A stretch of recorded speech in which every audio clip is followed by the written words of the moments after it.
ओम नमः शिवाय गुरवे सच्चिदानन्दमूर्तये निष्प्रपञ्चाय शान्ताय निरालम्बाय तेजसे।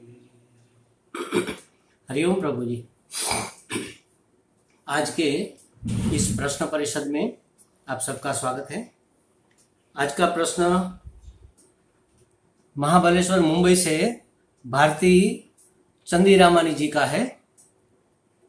बहुत लंबा प्रश्न है। उसने पूछा है, स्वामी जी, जब हम मोक्ष ही अपना जीवन लक्ष्य मानते हैं तो हमें समझाया गया है कि हमने अपने जीवन में सिर्फ कर्तव्य कर्म करना चाहिए कर्मयोग बुद्धि से, और काम्य कर्म के लिए एक मुमुक्षु के, एक जिज्ञासु के जीवन में जगह नहीं है।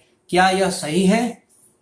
लेकिन काम्य कर्म का डेफिनेशन भी कौन करेगा? दूसरी बात, काम भी तो उसी ईश्वर का रूप है जो हमारे जहन में आता है। फॉर एग्जाम्पल, अगर मुझे साधारण रोटी कपड़ा मकान की जिंदगी गुजारना है तो शायद मुझे नौकरी करने की जरूरत नहीं, लेकिन अगर मुझे जिंदगी से कुछ थोड़ा और चाहिए तो क्या काम्य कर्म बोला जाएगा?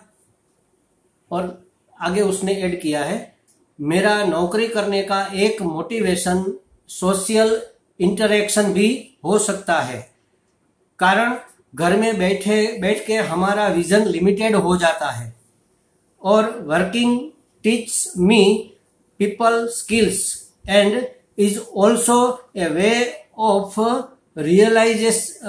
Realising what it takes work as team.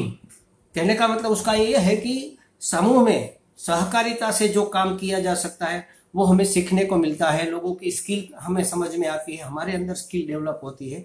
नौकरी करने का एक मकसद उसका शायद यह भी है। तो एक के बाद एक सब बातें हम चर्चा में लेंगे। देखो प्रभु जी, सबसे पहले उसने ये कहा है कि जब हम मोक्ष ही अपना जीवन का लक्ष्य मानते हैं, वास्तव में हम मानते हैं क्या? हम तो नहीं मानते।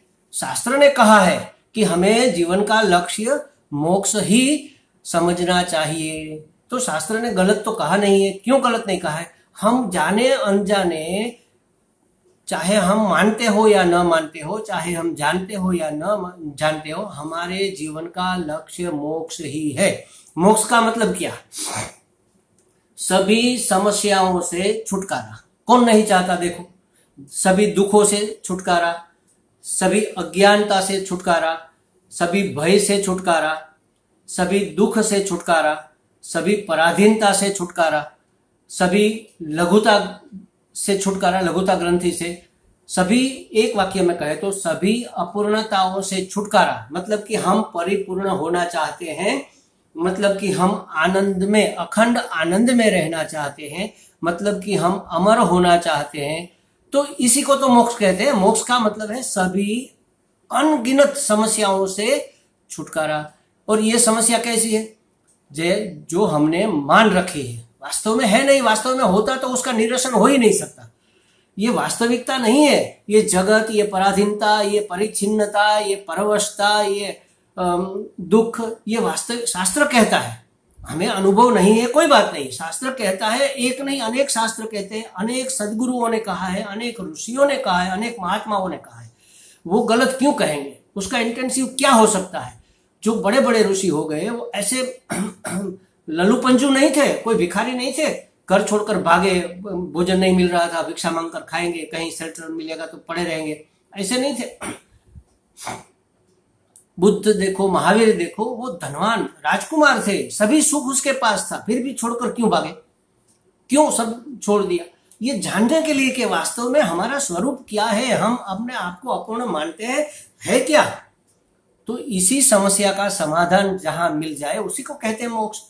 वास्तव में चाहते हैं, आपने लिखा है कि हम मोक्ष का अपने जीवन का लक्ष्य है, ऐसा हम नहीं मानते। वास्तव में हमें शास्त्र कहता है, हमें समझाया गया है, देखो आपने ही लिखा, हमें समझाया गया है कि हमने अपने जीवन में सिर्फ कर्तव्य कर्म करना चाहिए। अच्छा, इसको जरा समझ ले। आगे आपने कौंस में लिखा है कर्मयोग बुद्धि से, कर्मयोग बुद्धि से कर्तव्य कर्म करना चाहिए।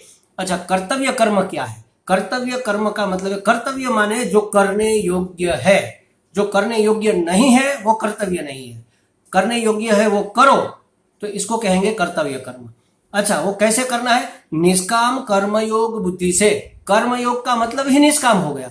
कर्मयोग बुद्धि से करना मतलब कि कामना रहित बुद्धि से, करने में हमारी कोई इच्छा की पूर्ति हम चाहते न हो, उसको कहते कर्मयोग, ऐसा शास्त्र कहता है। अच्छा, इस शब्द को जरा ठीक से समझ लो। कामना रहित निष्काम कर्मयोग, निष्काम का ही अर्थ होता है कर्मयोग। अच्छा, निष्काम कब हो सकते हैं? हम कामना छोड़ेंगे तो उसके पहले की जो चीजें हैं वो भी छूट जाएंगी ना। कामना छोड़ेंगे, इसका मतलब कामना छोड़ने से पहले हमें ममता छोड़नी पड़ेगी, ममता छोड़ने से पहले अहंता छोड़नी पड़ेगी, तभी तो छूटेगा। होता क्या है, पहले अहंता नहीं छूटती। जैसे कि समझो, हम आपको एक उदाहरण देते हैं। जैसे ये पेन है, इसके ऊपर हमने ये रुमाल लपेट दिया, अब इसको खोलना है तो कहां से खुलेगा? यहां से खोलना पड़ेगा ना, जो पहला छोर था वहां से नहीं खुलेगा। तो अहमता, देखो ये हुआ, ये अहमता, अहमता से हुई ये ममता, ममता से हुई ये कामना। तो पहले कामना छोड़ो, फिर ममता छोड़ो, और फिर अहमता छूटेगी, तो तभी हमारी मुक्ति होगी। कहने का मतलब निष्काम कर्म का मतलब सिर्फ कामना रहित होना नहीं है, अहमता ममता कामना ये तीनों रहित होकर। इसका मतलब क्या हुआ? अहमता माने कर्तापन छोड़ दिया, भोक्तापन छोड़ दिया, मैं, मेरा और मेरे लिए, ये सब छोड़ दिया। अहमता ममता कामना मतलब मैं, मेरा, कर्ता भोक्ता प्रमाता, कर्ता भोक्ता प्रमातापन छोड़कर मैं करता हूं। तो मैं करता हूं तो इसका मुझे कुछ अंदर अंदर अंदर कामना रहती है कि इसका मुझे कुछ फल मिलना चाहिए। हम शब्दशः ऐसा सोचते नहीं, लेकिन अंदर ये बात रहती है कि कम से कम मैंने ये अच्छा काम किया, कोई दो आदमी ऐसे तो होने चाहिए जो मुझे अप्रिशिएट करे।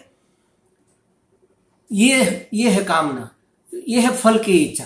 तो इसको छोड़कर जो करने योग्य कर्म है उसको करना चाहिए, ऐसा शास्त्र ने हमें सिखाया है। ये आप कहते हैं, ऐसा शास्त्र हमें कहता है। और काम्य कर्म के लिए एक मुमुक्षु के, एक जिज्ञासु के जीवन में जगह नहीं है। मुमुक्षु किसको कहेंगे? जिसको मोक्ष की इच्छा है, जिसको जानना है कि वास्तव में मोक्ष क्या है, मुक्ति क्या है, जिज्ञासा मतलब परमात्मा क्या है, आत्मा क्या है, जीव क्या है, जगत क्या है, जगदीश क्या है, ये जानने की जिसको इच्छा है इसको कहेंगे जिज्ञासु। और जिसको मोक्ष मुक्त होने की इच्छा है उसको कहेंगे मुमुक्षु। उसके लिए काम्य कर्म का उसके जीवन में कोई स्थान नहीं है। क्यों नहीं है? इसलिए नहीं है कि काम्य कर्म करेंगे, कामना से लिप्त होकर कर्म करेंगे तो फल की अपेक्षा रहेगी। फल अगर मिला तो और करने की इच्छा होगी, लोभ लगेगा। फल अगर अच्छा नहीं मिला, माने हुए अनुसार नहीं मिला, अपने मन के मुताबिक नहीं मिला, तो निराशा होगी, दुख होगा। और ये कर्म का फल तो हमें मिलना ही है। कोई भी कर्म या तो सत्कर्म होता है या दुष्कर्म होता है, अच्छा या बुरा कर्म होता है, तो उसका फल पुण्य या पाप होता है। पाप का फल दुख है, पुण्य का फल सुख है। पुण्य का परिणाम सुख है और पाप का परिणाम दुख है। तो सुख दुख से अगर हमें छूटना है, मोक्ष की इच्छा मतलब इसी सभी सुख दुख से छूटना, तो अगर हम कामना के साथ कर्म करेंगे तो फल बनेगा और फल मिलेगा, तो हम छूटेंगे कैसे? तो जो मुमुक्षु है, जो जिज्ञासु है, उसके जीवन में काम्य कर्म का कोई स्थान नहीं होता। कर्म तो करने हैं, कैसे करने हैं? ईश्वर की योजना के अनुसार। हमारा जो कर्तव्य है, मतलब हम पुरुष है तो पुरुष का जो कर्तव्य है, मनुष्य है तो मनुष्य का जो कर्तव्य है, गृहस्थी है तो गृहस्थी का जो कर्तव्य है, सन्यासी है तो सन्यासी का जो कर्तव्य है, जो करने योग्य है वो हमें करना है। उस करने के पीछे कोई हमारी कामना नहीं होनी चाहिए। ये तो ठीक कहा शास्त्र ने। तो कहते हैं कि काम्य कर्म के लिए एक मुमुक्षु के जीवन में, एक जिज्ञासु के जीवन में जगह नहीं है। क्या ये सही है? ये बिल्कुल सही है, क्योंकि अगर हम काम्य कर्म करेंगे तो फल भोगेंगे, फल भोगेंगे तो मुक्त नहीं होंगे। तो फल भोग जन्म क्यों होता है हमारा? इस संसार में हम आए क्यों हैं? कभी अपने आप से पूछना चाहिए। हमें 2-5 ऐसे सवाल है कि हम यहाँ आए क्यों। हम इसी परिवार में आए क्यों, हम इसी देश में इसी काल में क्यों आए। हमने महाराज इतनी सारी इच्छाएं की थी, इतनी सारी कामनाएं की थी, भगवान टिक टिक टिक लगाता गया, होगा होगा होगा, जब योग्य समय आएगा तब मिलेगा। उसी कर्मों का फल भोगने के लिए हम यहाँ आए हैं। अगर हमें मुक्त होना है, पुनः पुनः जीवन प्राप्त नहीं करना है, पुनः पुनः अलग अलग योनि में नहीं जाना है, सुख दुख नहीं भोगना है, संसार नहीं भोगना है। संसार माने क्या, पल में मासा पल में तोला, यही तो संसार है। संसार में रहकर सुख मिलेगा, ये जैसे कहते हैं ना वो बाबुल की दुआएं लेती जा जा तुझको सुखी संसार मिले। सुखी संसार मतलब क्या, संसार सुखी हो सकता है क्या? एक पल में सुख है, दूसरे पल में दुख है। सुख भी दुख लेकर आएगा, दुख जाएगा, सुख आएगा, ऐसा नहीं। सुख दुख जाने के बाद जो आता है वो हमें सुख लगता है, अशांति के बाद जो होता है उसको हम शांति कह देते हैं। वास्तव में शांति अलग चीज है। अंदर से बाहर से कोई भी परिस्थिति हमें विक्षिप्त न कर सके, उसी का नाम है सुख, उसी का नाम है शांति। तो कहने का मतलब ये है कि अगर आपको छूटना है तो संसार से छूटना है, तो ऐसे संसार से जो सुख दुखात्मक है उससे छूटना है। पति पत्नी बालक बच्चे ये सब संसार नहीं है। संसार हमारे मन में भरा है, जो हमारी पराधीनता है, जो हमारी अपूर्णता है, जो हमारी सुख दुख की स्थिति बदलती रहती है, एक पल भी हमें चैन नहीं है, इसी को तो संसार कहते हैं। तो कहते हैं कि काम्य कर्म की, फिर आगे कहा क्या यह सही है, सही है, लेकिन काम्य कर्म का डेफिनेशन भी कौन करेगा? अरे शास्त्र करेगा, और कौन करेगा? समझ करेगी हमारी। समझ से सोचो, सोच कर सोचो कि काम्य कर्म, कामना से प्रेरित कर्म किया जाएगा तो उसका क्या फल होगा। अगर हमारी कामना के अनुसार फल मिला तो हम खुश होंगे और चाहेंगे। हमारी इच्छाओं की तृप्ति इच्छा की पूर्णता में नहीं है महाराज, वो तो आग में घी डालने के बराबर है। इच्छा की निवृत्ति में इच्छा की पूर्ति है। शास्त्र हमारी इच्छाओं को ही मिटा देता है, कोई इच्छा ही पैदा ना हो। क्यों? इच्छा कब पैदा होती है? जब हमें कुछ चाहिए कब? जब हमारे अंदर कुछ कमी है। लेकिन अगर हम जान जाए कि हम पूर्ण है, हम परिपूर्ण है, तो फिर इच्छा कहां होगी, कोई कामना कहां होगी? सवाल ही नहीं पैदा होता कोई कामना का। तो कहते हैं कि अपूर्णता से हमारी कामना पैदा होती है। तो इसकी डेफिनेशन शास्त्र करता है और हमारी समझ करती है। दूसरी बात बताइए आपने, कभी काम भी तो उसी ईश्वर का रूप है। अरे महाराज, अगर ये समझ लिया तो फल भी उसी ईश्वर का रूप है, सब ईश्वर का ही रूप है। लेकिन हम ये कहाँ मानते हैं? मीठा मीठा गप, कड़वा कड़वा थूक, जो हमें पसंद है वो कहते हैं कि वो ईश्वर का रूप है, वो हमने कर दिया। हमारी वास्तव में वो हमारी अंदर की इच्छा होती है, हमारी वासना होती। देखो महाराज, कामना दो प्रकार की होती है। एक नेचुरल डिजायर, कामना मतलब डिजायर। एक होती है नेचुरल डिजायर, जो ईश्वर की कुदरत की योजना के अनुसार सबके अंदर होती है। जैसे भूख लगी तो खाने की इच्छा हुई, प्यास लगी तो पीने की इच्छा हुई, थक गए तो सोने की इच्छा हुई, आराम करने की, ये नेचुरल डिजायर है। और दूसरी है जो हमें तकलीफ देती है, जिसको हम वासना कहते हैं, वो है कल्टीवेट डिजायर। हमने पैदा की हुई, हमने निर्मित की हुई इच्छा। किसी के पास हमने स्कूटर देखा तो हमारे अंदर भी इच्छा हो गई कि चलो भाई, ये ट्रेन में बस में धक्के खाना अच्छा है, हमें स्कूटर मिल जाए। फिर देखा कि ये नया निकला है, एक्टिवा का वो G6 निकला है या कुछ और निकला है, तो वो हमें मिल जाए तो और अच्छा है। वो मिलने के बाद फिर इच्छा होगी कि इससे अच्छा 4 व्हील मिल जाए, इससे अच्छा ये मिल जाए, इससे अच्छा। तो ये हमारी कल्टीवेट डिजायर है हमारे। तो कामना ईश्वर का रूप, कौन सी कामना ईश्वर का रूप है? जो हमारे जीवन निर्वाह के लिए जरूरी है, जो हमारे इस पर्यावरण के लिए जरूरी है, जो हमारे समाज देश एक दूसरे के लिए, जो समष्टि के लिए, व्यष्टि और समष्टि के लिए जो नेसेसरी है, ऐसी इच्छा वो परमात्मा का रूप है। कल्टीवेट डिजायर भगवान का रूप नहीं है महाराज। यहाँ हम भगवान के नाम पर सब चढ़ा देते हैं। होती है अपनी वासना पूर्ण करना है। अरे मुझे इच्छा हुई आज मैं इसको छुरा भोंक दूं, और मैंने भोंक दिया। ये तो परमात्मा ने इच्छा करवाई, मैंने कहा कि अरे महाराज तुम्हारी वासना, तुम्हारा द्वेष भाव था, उसने ये करवाया। परमात्मा द्वेष भाव नहीं प्रेरता। देखो एक उदाहरण मैं देता हूं। जैसे समझो कि, और क्या करना चाहिए ऐसी परिस्थिति में, बहुत अच्छी बात। जैसे कि आप समझो हम गाड़ी लेकर जा रहे हैं, कहीं पर 4 व्हील लेकर जा रहे हैं और मीडियम नॉर्मल गति है 40, 50, 60 और हाईवे है, दोनों तरफ पेड़ बहुत अच्छे अच्छे लगे, हम बातचीत करते करते खुश होते हुए जा रहे हैं, कहीं पिकनिक पर जा रहे हैं समझ लो, और 2 कबूतर ऐसे झगड़ा करते करते करते करते गिरे, और गिरे कहां पर? हमारे कार के पहिए के पास। तो एक कबूतर उसके नीचे आ गया और एक वहां से निकल गया। हम क्या करेंगे? जोर से ब्रेक लगाएंगे, पीछे मुड़ कर अरे रे रे कबूतर मर गया। हमने तो बहुत ब्रेक लगाई लेकिन उसकी इसी तरह मौत लिखी होगी, हम क्या करें? और बात तो सही, हम कुछ कर नहीं सकते, हमने जानबूझकर उसको मारा नहीं, लेकिन यहां हमारी ड्यूटी खत्म नहीं होती। कैसे नहीं होती? हमें क्या करना चाहिए था? हमें ऐसा भाव करना चाहिए, 1 मिनट रुककर प्रार्थना करनी चाहिए। ये भी हम शायद करेंगे कि भगवान उसकी आत्मा को शांति देना, सदगति देना, जो भी है ये तो करेंगे। इसके उपरांत हमें क्या करना है? हमें ये करना चाहिए कि हे परमात्मा, उसका मृत्यु किसी गाड़ी के नीचे दबकर मरना था, इसी क्षण इसी समय, लेकिन हे भगवान आप हमें निमित्त मत बनाओ। हमें बहुत दुख होता है किसी के मौत का, किसी की पीड़ा का, किसी की ईजा का, किसी के हर्ट का। हे परमात्मा हमें निमित्त मत बनाना। बहुत निमित्त आपको मिल जाएंगे, जो मैले अंतःकरण वाले हैं, जो तामस स्वभाव वाले हैं, जो रजस स्वभाव, वो मिल जाएंगे, भगवान ढूंढ ही लेगा। अगर ऐसी प्रार्थना हम बार बार करेंगे तो देखना महाराज जी, हमारा अनुभव है, हमारा खुद का अनुभव है कि फिर आपके हाथ से एक्सीडेंटली किसी को हर्ट नहीं होगा, वो एक्सीडेंटली किसी की मृत्यु नहीं होगी, परमात्मा उसको बचा लेगा। समझो कि वहीं पर उसी क्षण उसकी मृत्यु है तो क्या होगा?